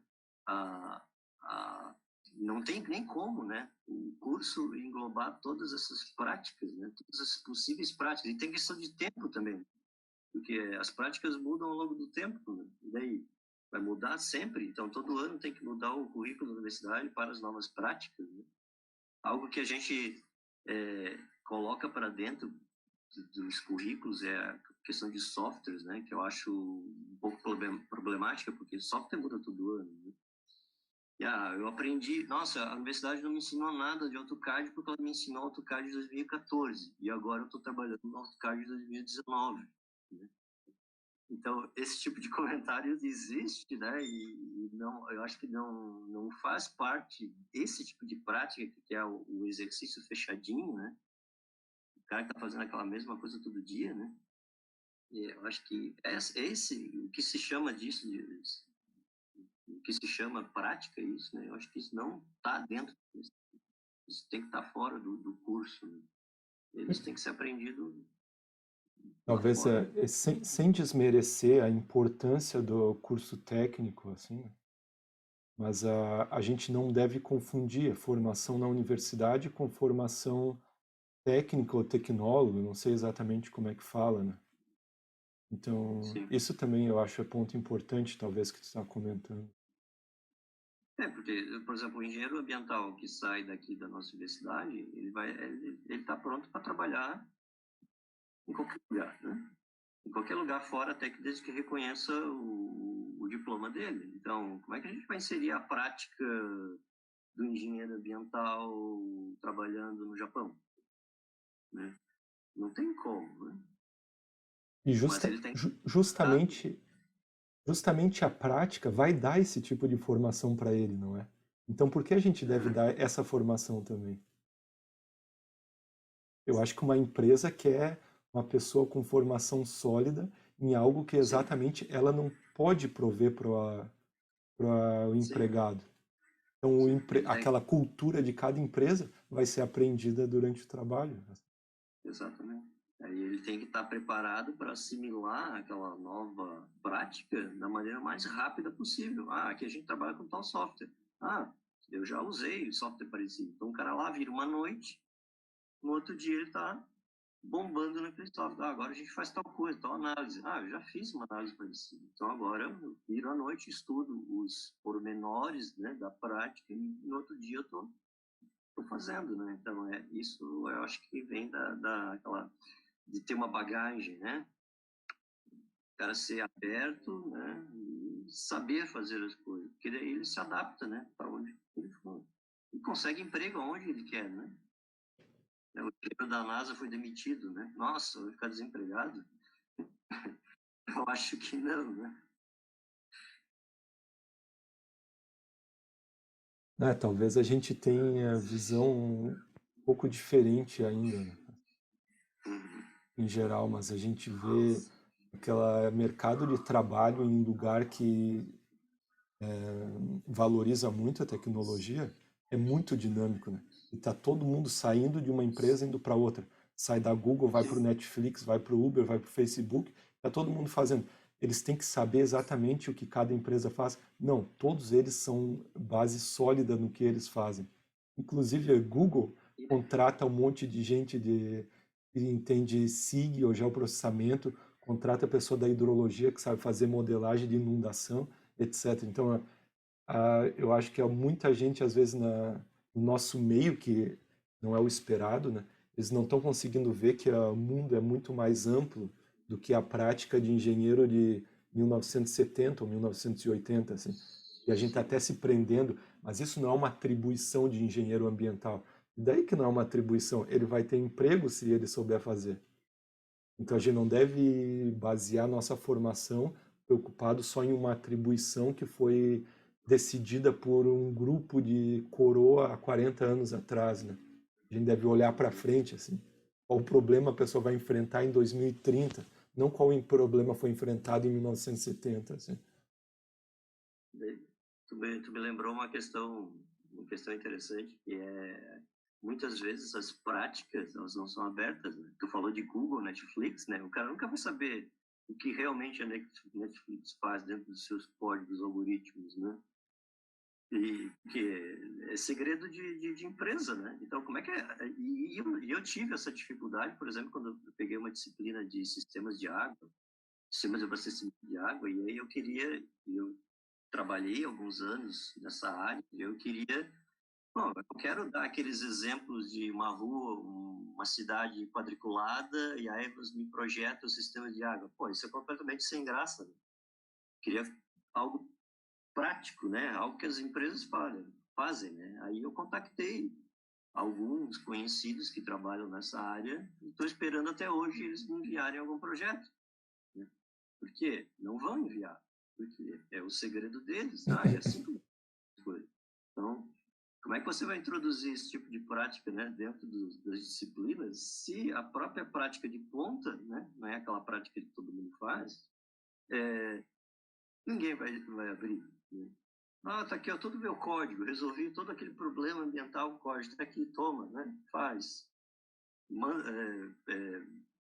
Dá lá nas tuas aulas o teu código, como a gente resolveu o problema. Não, isso vai ser guardado a sete chaves, né? Agora tem que aprender, tem que ter a bagagem, né? Como é que o código tal, como é que se codifica, como é que se resolve, de onde que vem os problemas.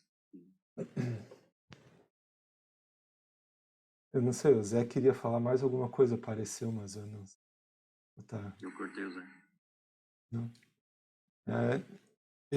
Essa conversa parece meio ao contrário, tá? Mas eu acho que a gente está chegando num ponto bem bom para eu falar sobre, ou eu perguntar sobre a formação de vocês, e também sei que vocês têm filho e estão muito ocupados, e a gente já está mais de uma hora aqui, né? Agradeço a paciência de vocês, mas basicamente eu tenho uma curiosidade. Por exemplo, o Roberto se formou, foi para a iniciativa privada, como falou, e trabalhou um tempo e depois resolveu para fazer um mestrado, voltar para fazer o mestrado. Esse é um ponto importante, eu acho que a gente deve falar. E o outro ponto é depois tu foi morar no Japão, né, Roberto? E daí eu gostaria de saber qual a importância de ter ido para fora do Brasil, assim. E isso também é depois, se o Zé Mário puder falar, é exatamente. Zé Mário parece que foi mais linear, né? Acabou matemática, fez mestrado e depois fez doutorado e entrou na universidade meio direto, né? Mas ao mesmo tempo, no começo da tua formação tu estava em Erechim, depois foi para Ita, né? E depois voltou. E, inclusive, sendo professor, tu resolveu fazer graduação em engenharia elétrica. Então, eu acho que também não é nada comum. E também eu acho que tem que ser ter muita energia para ter família, ser professor e ainda fazer isso, né? Mas eu gostaria de comentar por que esse tipo de... Ou perguntar, por que esse tipo de... Como é que é? Não sei se é approach ou por que vocês tiveram o caminho que tiveram, e daí depois a gente pode mais ou menos encerrar também, né? Para vocês cuidarem da vida de vocês, que é muito ocupada, assim.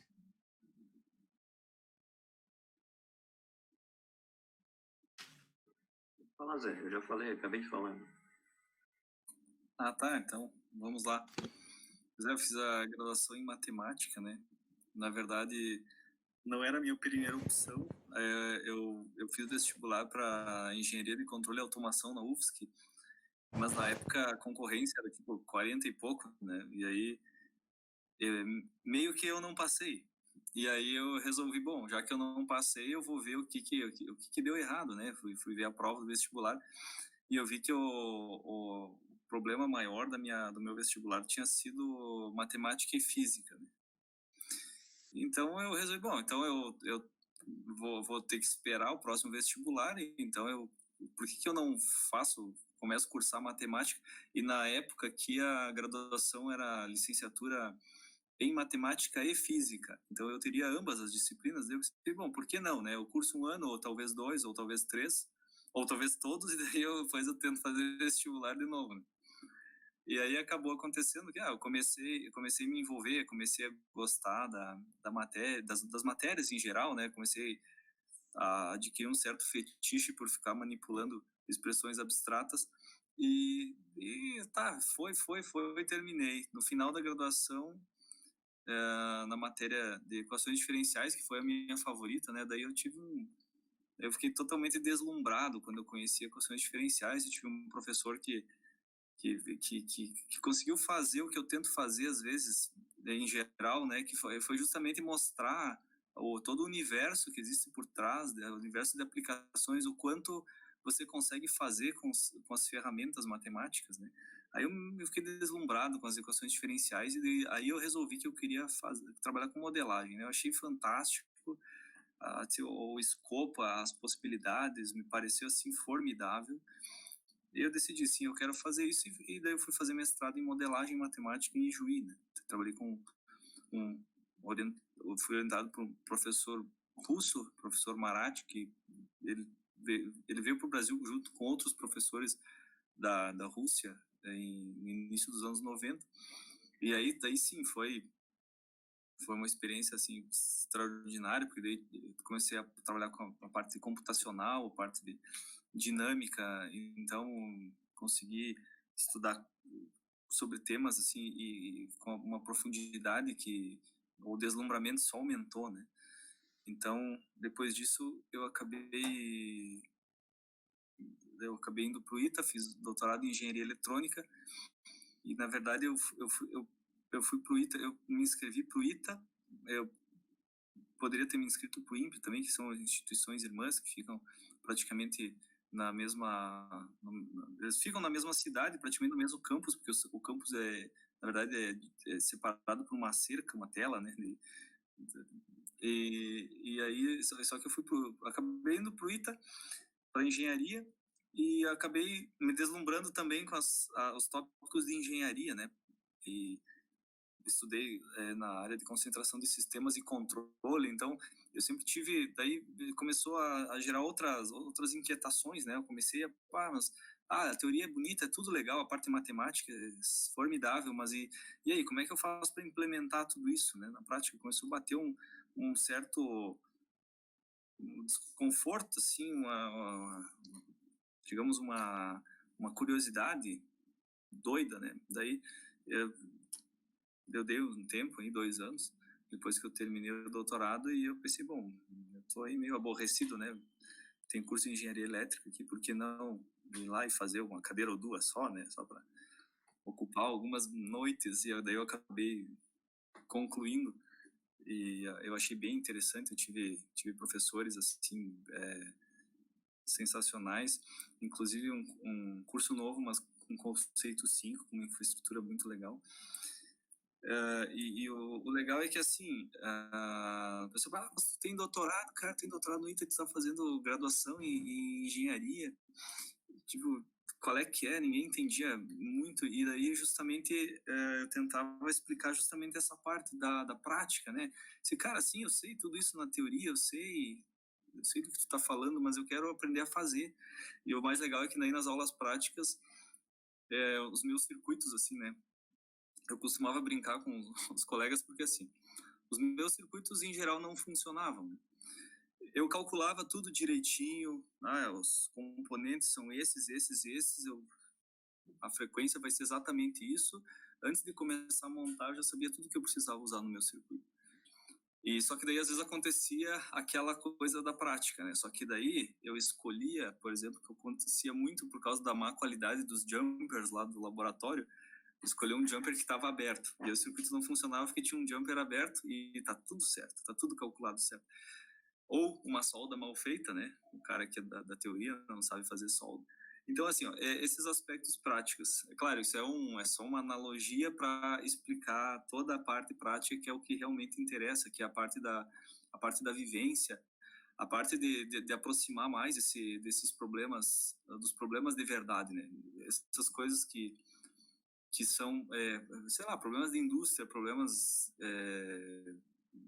de implementação, né? A indústria, por exemplo, e essa parte aplicada, elas não se satisfazem com a equação resolvida, com as coisas equacionadas e explicadas em termos de fenômenos. Elas querem a solução, e a solução passa para além da explicação dos fenômenos, porque passa também por você perceber que um jumper está aberto e você vai lá na caixinha, devolve que ele pega um outro, que esteja contínuo, funcionando.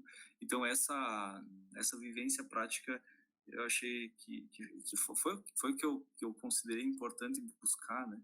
Eu acho que valeu bastante a pena, porque abriu mais campo de trabalho, abriu perspectivas diferentes. A gente faz hoje coisas que eu não considerava que fosse estar fazendo. Tipo, há 5 anos atrás eu não conseguia ver essas possibilidades, e abriu bastante. Foi um pouco não linear fazer outra graduação, mas por outro lado foi legal, porque eu conseguia levar coisas novas também, resolver problemas de forma levar adiante do que até alguns professores estavam acostumados a ter soluções, né, levar adiante.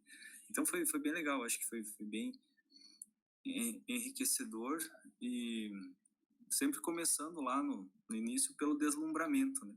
Eu acho que isso que é o drive, que gira a chave lá e você começa e aí isso aí começa a te levar, né? E você acaba perseguindo, e eu acho que é esse drive que a gente tem que tentar acionar nos alunos, né? É claro que alguns parece que não tem chave, né? Onde é que eu ligo isso que não encontro chave nenhuma? Talvez alguns não tenham mesmo, não tenham ou não tenham curiosidade, eu quero simplesmente, cara, quer saber, eu quero um diploma, eu quero carimbar e arquivar e tal. Mas eu acho que quando a gente tiver a oportunidade de girar essa chave, ou nós, ou qualquer outro professor que tenha uma forma de fazer, ou tenha um problema para atacar, ou que tenha, enfim, alguma coisa que o aluno consiga olhar e dizer, cara, eu quero isso aqui, eu quero fazer isso, eu quero viver fazendo isso, eu quero construir a minha vida em torno de algo assim, né? Eu acho que isso aí é o que a gente, tipo, é o legado, né? Na verdade, as pessoas não são artigo é importante, ok, mas acho que as pessoas sim são o legado, né? Eu acho que começa tudo por esse drive, conseguir encontrar a chave e girar. Muito bom. Esse é realmente já encerramento, né? Não preciso falar mais nada assim. E também, se o Roberto puder falar um pouquinho, daí. Eu falo um pouquinho. Minha trajetória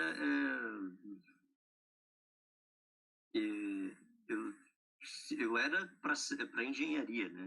Eu nunca conseguia visualizar fazendo algo diferente, né? Então, o primeiro vestibular que eu fiz foi para engenharia civil, né? Assim como o Zé, eu não passei no vestibular. Por questão de dificuldade, me faltou conhecimento porque eu fiz um curso técnico, né? Segundo no curso ensino, vou falar segundo grau, né? Mas fala mais segundo grau. Curso técnico, e o curso técnico não tinha física, não tinha química, né? Isso caiu um vestibular e não deu, né? Não foi para frente. Então, aí um ano depois eu olhei lá as taxas, né, ocupação, quantidade de vagas por inscritos, né? Aí, pô, engenharia civil estava meio concorrido, né? Embora eu já tinha feito um curso na época, né, preparatório, eu acho que não é bem o que eu quero, engenharia civil, né? Eu vou para engenharia sanitária, né? Engenharia sanitária era um curso que estava meio na modinha, né? Tava uma proporção um pouco mais baixa de candidato por vaga, então, eu acho que eu sou sanitária, né? Eu gosto de sanitária.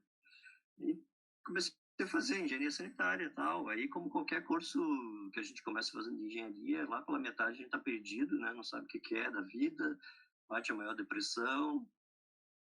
E daí eu até tranquei o curso e tal. E fui trabalhar passei num concurso, fui ser funcionário público numa empresa de telecomunicações, ali às beiras de ser tudo privatizado, então eu já comecei a sentir o clima, aí voltei rapidinho para a universidade, aí já com outra cara, né, com outra mentalidade, não, a gente tem que ter um curso superior, porque, né, acho que as coisas não vão ser tão boas assim, né, de você fazer tua vida simplesmente com um curso técnico. E era isso que a minha geração e a geração anterior tinha esse tipo era tranquilo para eles. Eu não quero fazer universidade, né? Eu consigo me virar. E eu tenho até colegas que se formaram comigo naquele curso e até hoje eles não fizeram cursos superiores, né? Eles já construíram toda uma bagagem, né? Construíram suas empresas, né? E eles conseguem viver hoje tranquilamente sendo técnicos, né? Mas hoje em dia e naquela época que eu estava na universidade, as coisas já estavam bem mais difíceis para quem só tinha curso técnico. Então eu decidi fazer engenharia sanitária, ok? Fiz as disciplinas, sei muitas delas sem saber o porquê, né? Pelo jeito, pela didática e por minha culpa também, né? A gente estava mais interessado, eu estava mais interessado, e o foco da sanitária naquela época era, você vai trabalhar com esgoto, você vai trabalhar com sistema de água. Então, a gente tinha bastante identificação e a gente tinha até professores técnicos, né, que trabalhavam com isso e eles traziam as coisas é isso que se faz a prática. Então, a gente, né, tinha a prática dentro da aula, né? Ok. E, ok, aí eu saí, me formei na graduação e fui trabalhar com isso, né? Então, eu fui trabalhar no escritório de engenharia, escritório privado de engenharia, estava fazendo os sistemas de esgoto, instalações hidráulicas precárias, né? E foi uma maravilha, porque você sai de uma bolsa de IC, né? E vai para um salário piso, que se pagava na época, o piso de engenheiro. Então, nossa, que ótimo, né? Você mora na casa do pai e da mãe, você ganha um salário de engenheiro, você não quer mais nada na vida, né? Assim, a teu curto prazo, né? Você não tem mais nada. Então, eu fiquei lá 1 ano, 2 anos, né, trabalhando, né, resolvia problema, ia em obra, fazia projetos, tirava xerox, limpava o escritório, né, tudo que se espera de um funcionário, né. Atendia telefone, marcava reunião, ia nas reuniões, né, e outras coisas. Só que isso tem uma validade, né, isso para mim teve uma validade. Então, lá pelo 3º ano, eu comecei a ver, pô, será que é isso que eu quero? Ficar sempre fazendo as mesmas coisas, né, sempre, né? E naquela sempre forma de você pegar o projeto e você se livrar dele o mais rápido possível. Era essa a coisa de você trabalhar lá, né? Então, você pega o projeto, você faz o mais rápido possível, que daí você recebe e você está pronto para fazer outro para receber de novo, né? Então, e isso era uma dinâmica que não me agradava muito, porque as coisas, os projetos, a qualidade ficava sempre a desejar. Mas eu posso melhorar mais um pouquinho. Não, a gente não tem tempo, você tem que mudar para frente. Mas aqui a gente tem que estudar um pouco mais. Não, faz do jeito que a gente sempre fez e manda para frente. E daí me surgiu, foi crescendo a minha insatisfação com o emprego e aquela saudade, né, de voltar para a universidade. Foi aí que eu voltei para fazer mestrado, aí fiquei sabendo que um professor que era bem conceituado, né, na época tinha recém voltado para a UFSC, né, então, o professor Massato voltou para a UFSC, então, opa, vou lá. ver se tem como fazer mestrado com ele. Aí cheguei lá, levei meu TCC, né, que foi na área de bacias hidrográficas, levei meu TCC impresso na mão, né, mostrei para ele, ele tinha ouvido falar, né, então, opa, causei boa impressão em alguém, pelo menos.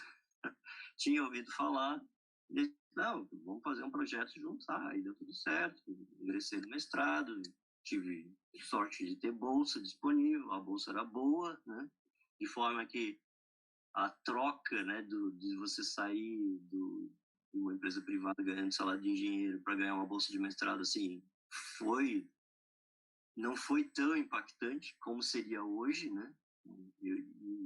Eu tive colegas que sempre quiseram fazer mestrado, né, muito melhores, muito mais inteligentes do que eu, que eu tenho certeza que dariam excelentes professores, só que eles não voltaram para fazer mestrado justamente por causa desse problema. Pô, eu estou aqui já há 3, 4 anos trabalhando como engenheiro, meu salário já não é mais o piso, já é mais do que isso, e eu não consigo, já tinha família, né, já tinha filho, e, eu não consigo voltar para fazer mestrado, né?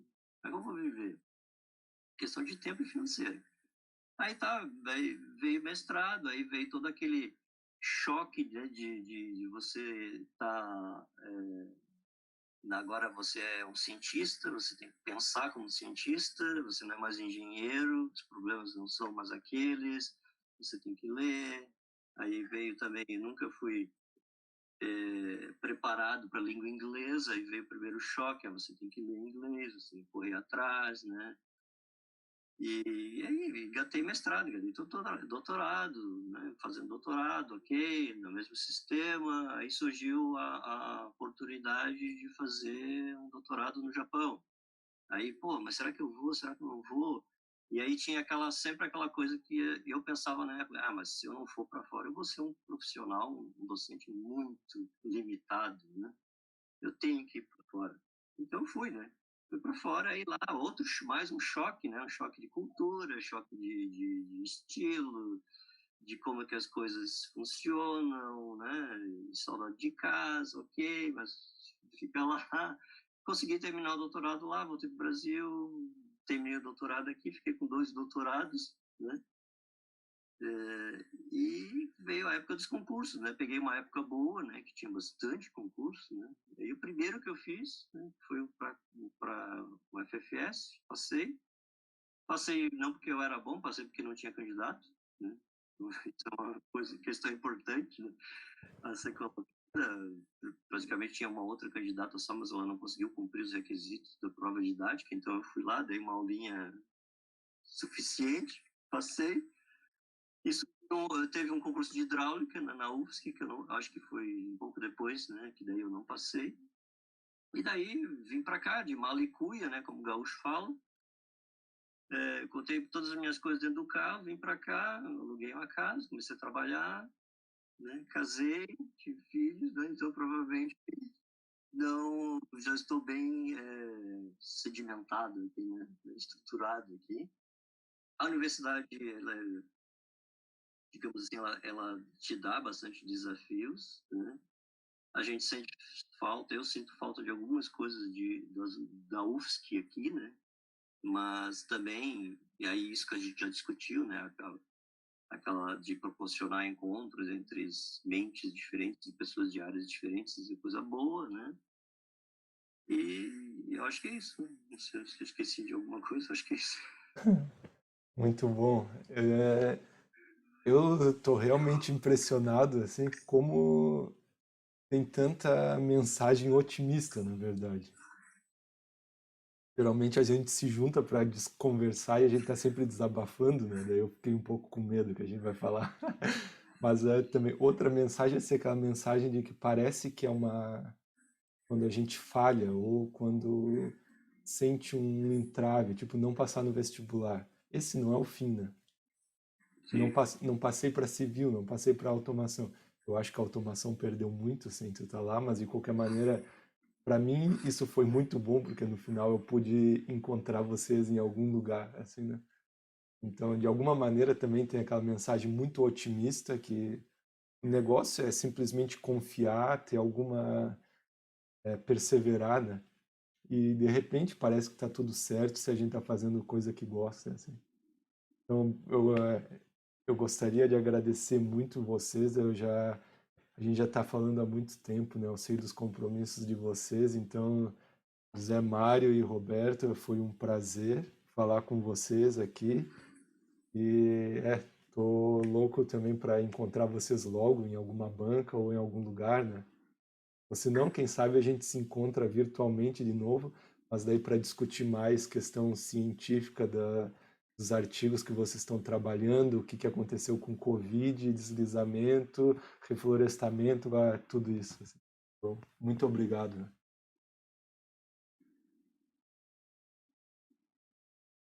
Prazer, Pedro. Prazer, sempre um prazer conversar contigo, né?